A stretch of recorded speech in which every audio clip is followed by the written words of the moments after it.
வள்ளி வீட்டு சமையல் சேனல்லேருந்து நான் வள்ளி பேசுகிறேன். இன்றைக்கி உங்களுக்கு நான் என்ன சொல்லி தரப்போகிறேன் அப்படின்னா, தக்காளி சாதம்.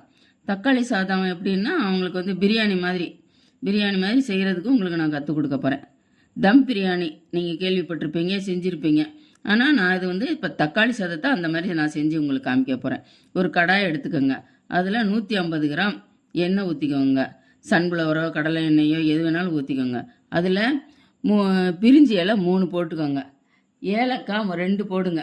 கிராம்பு 3 போடுங்க. கடல் பாசி 3 போட்டுக்கோங்க. அன்னாசிப்பு 2 துண்டு சின்ன சின்னதாக இருந்தால் கூட பரவாயில்லை போட்டுக்கிட்டு அதில் நல்லா இதுவான உடனே வெங்காயத்தை நீளமாக வெட்டி போடுங்க. ஒரு 3 வெங்காயம் வெட்டி போடுங்க. நல்லா நீட்டமாக பிரியாணிக்கு நம்ம எப்படி கட் பண்ணுவோமோ அதே மாதிரி பெருசு பெருசாக நீட்டமாக கட் பண்ணி நல்லா வதக்குங்க. அது நல்லா வதங்கி வரும்போது தக்காளி போடுங்க. தக்காளி வந்து ஒரு 3/4 கிலோங்கிறது உங்களுக்கு சின்ன சின்ன தக்காளியாக ஒரு 9 தக்காளி வரும். 3/4 கிலோ அரிசிக்கு ஒரு 9 தக்காளி போடுங்க. போட்டு அதிலே வந்து உப்பு போடுங்க. 3 ஸ்பூன் உப்பு, கல்லுப்பு போட்டு நல்லா கிளறி விடுங்க.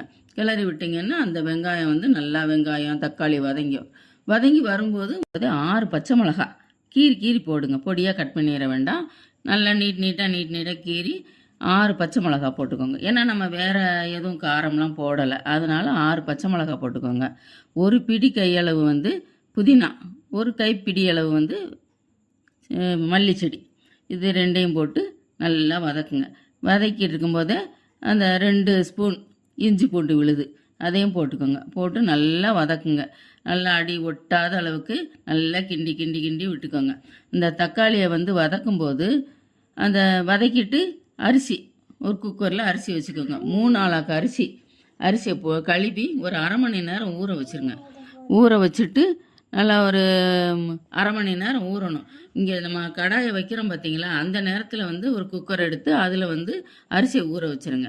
ஊற வச்சுட்டு அதில் வந்து 2 ஸ்பூன் தயிர், 2 ஸ்பூன் வந்து தயிர் ஊற்றி அதை அப்படியே அது மேலே போட்டு விட்டுருங்க.